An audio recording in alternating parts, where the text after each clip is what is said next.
You're watching the station that's working for you. Now, WMAR 2 News. I'm Christian Schaefer with your WMAR 2 News update. Baltimore police are investigating a burglary that happened at the home of Congressman Elijah Cummings in West Baltimore. It was around 3:30 on Saturday morning. That was hours before President Trump started that string of tweets criticizing Congressman Cummings and his district.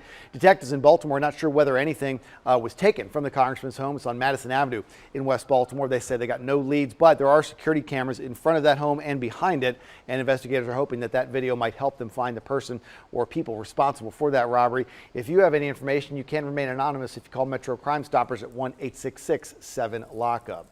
Thursday, federal authorities announced a major drug bust targeting dealers in Baltimore. 90 people arrested. Investigators seized 51 guns, nearly $1 million in cash, and enough fentanyl, they say, to kill 200,000 people. The investigation had been going on for several months, centering on what investigators call 4 separate drug rings in Baltimore City. The U.S. Attorney for Maryland, Robert Hur, says his office hopes to bring charges against 50% more violent criminals in Baltimore this year than it did last year.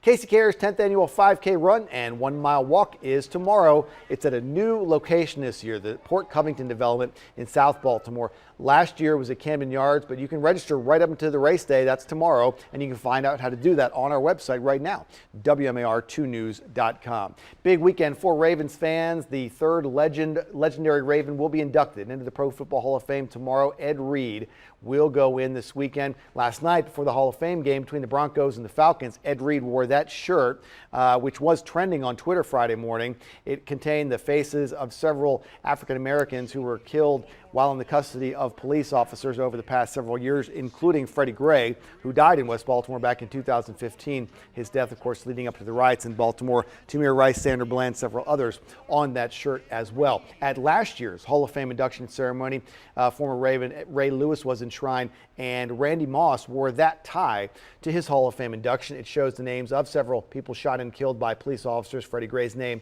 on that tie as well. As for Ed Reed, he and the rest of this year's Hall of Fame class get their gold jackets tonight, and then the enshrinement ceremony is in the Hall of Fame tomorrow. WMAR 2 News' Sean Stepner's there in Canton, Ohio this weekend, covering the induction of Ed Reed.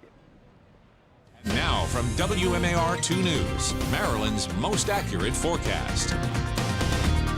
TGIF, and on this Friday we do have showers and storms likely around this morning, another around this afternoon, evening, and temperatures will be below normal because we do have more clouds around, those thunderstorms hovering across the area, and the humidity is going to linger right in through the weekend, really into next week as well. Look at the muggy meter as we do have these dew points in the 70s, the upper 60s have not moved really through the week. Futurecast, we're not picking up on a whole lot this morning in some spots, but as the day goes on, things will start to ramp up as we get the heating of the day out there. We're also dealing with a front that stalled out across us, and with that, we will have little disturbances riding along that, causing some problems as we go into the afternoon, even causing some problems possibly if you're going to the beach today. An isolated storm cannot be ruled out. Some morning thunderstorms in the forecast at the beach tomorrow morning, and then by Sunday, things look much drier, and that seems to be the overall consensus as we go even from land to the water. As we continue that 7-day forecast, we can see that temperatures will bump up a bit as we head towards your Sunday, and then we are looking at the 90s next Tuesday and Wednesday, Christian. Okay, Lynette, thanks very much. Stick with us online throughout the weekend at WMAR2news.com all day long for updates on top stories and breaking news, and for news and weather on the go. You can download